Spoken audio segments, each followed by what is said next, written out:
کہ حضور علیہ السلام جو ارشاد فرما رہے ہیں، اما عائشہ نے یہ سمجھایا، فرمایا کہ نبی علیہ السلام نے اپنی ذات کے لیے کسی سے کبھی بدلہ نہیں لیا، اپنا حق ہمیشہ معاف کیا۔ یہ آپ کا ذاتی حقوق کے بارے میں تھا، اپنے بارے میں صرف، لیکن دوسروں کے حق کے لیے آپ کھڑے ہوئے ہیں ہمیشہ، غریبوں کے لیے، بچوں کے لیے، اور مطلب یعنی عورتوں کے لیے، جتنا بھی مطلب یعنی جو دوسروں کے حقوق ہیں ان کے لیے معاف کرنے کا آپ کو اختیار نہیں ہوتا جب تک شریعت نہ دے۔ وہ نہ ہی ایسا کرنا چاہیے۔ مثلا آپ کے بچے، آپ کہیں جی میں اپنے بچوں کا معاف کر کے بھائی کو دے دیتی ہوں، میں اپنے بچوں کا معاف کر کے فلانے مامے کو دے دیتی ہوں، یہ نہیں، وہ آپ ظلم کر رہے ہیں، آپ کو اختیار ہی نہیں ہے وہاں۔ وہ جو حضور علیہ السلام فرما رہے ہیں، اما عائشہ نے پھر ایکسپلین بھی اس کو کیا،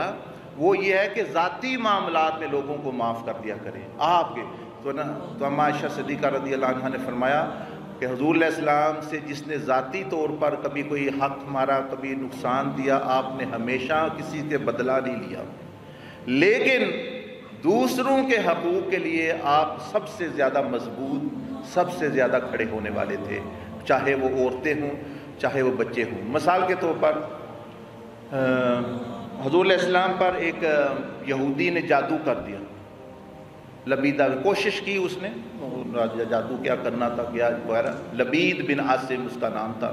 وہ پتہ بھی چل گیا یہ ہے، لیکن فرماتے ہیں صحابہ کرام کے آپ علیہ السلام اس کو جب کہا گیا کہ یہ بندہ ہے اس کو سزا دیتے، تو آپ نے فرمایا مجھے اللہ پاک نے بچایا ہے، میں نہیں کسی کو سزا دینا چاہتا اس طرح اپنے لیے، اپنی ذات کے لیے۔ لیکن وہ فرماتے ہیں یہ تو چلو پھر بھی آپ علیہ السلام کا خلق تھا، لیکن ہمیں آپ علیہ السلام پر اور بھی حیرانگی تھی کہ وہ بندہ مدینہ شریف میں رہا، اور جب تک وہ رہا وہ کئی دفعہ ایسا ہوا کہ وہ آمنا سامنا ہوا، اور آپ علیہ السلام نے کبھی چہرے پر شکن یا بل لے کر نہیں آئے، بلکہ اس سے اندھا پیشانی سے ہمیشہ پیش، نہ اس کو کبھی یاد دہانی کرائی اور نہ اس کو کبھی کچھ کہا، اور ایسے ہی پیش آئے جیسے کچھ نہیں۔ تو آپ کا ذاتی عمل یہ تھا، دوسروں کے لیے آپ ایک تلوار تھے، دوسروں کے حقوق کے لیے ایک یعنی آئرن اور ایک آہنی مطلب دیوار تھے۔ آپ گھر میں بیٹھے ہیں، اما عائشہ صدیقہ رضی اللہ عنہا بیٹھی ہیں اپنے حجرے میں،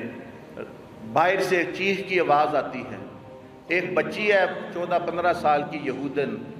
اس کو یہودی اٹھا کے لے کے جا رہے ہیں، کچھ یہودی بھی رہتے تھے، ان کا اپنا ایک مذہب اور اپنا قانون جو بھی تھا، تو وہ اپنا بچی لے کے جا رہے تھے، اٹھا کے لے کے جا رہے تھے،